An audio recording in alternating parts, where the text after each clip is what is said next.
Guys, welcome back to my channel. So today I'm going to be showing you how to rock and style your boyfriend's shirts. Yes, you're going to be looking hot, you're going to be looking like a snack. I compiled about 5 styles, right? So tell me what you think in the comment section, which of the styles you like the most and you probably would rock or would want your girl to rock. Yeah, don't forget to like and subscribe to my channel. So let's jump into it, right? I am wearing a black pants and a pair of trainers.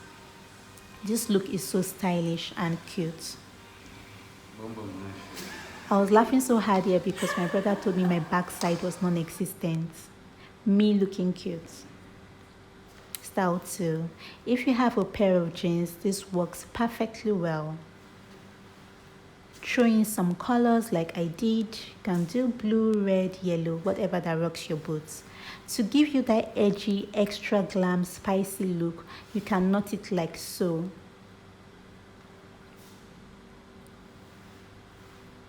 Yeah, I decided to be a cowgirl for a minute, and I think I killed it.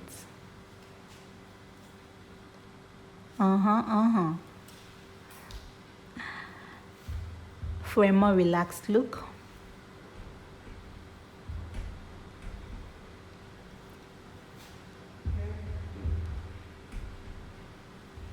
so I got the headgear from one of all these Ashwebi matters, and I decided to just put this up together, and yeah, I think it really looks cute. And yes, let's just be dramatic. Abi, so we did one. Thank you guys for watching. Please don't forget to subscribe and like. Bye.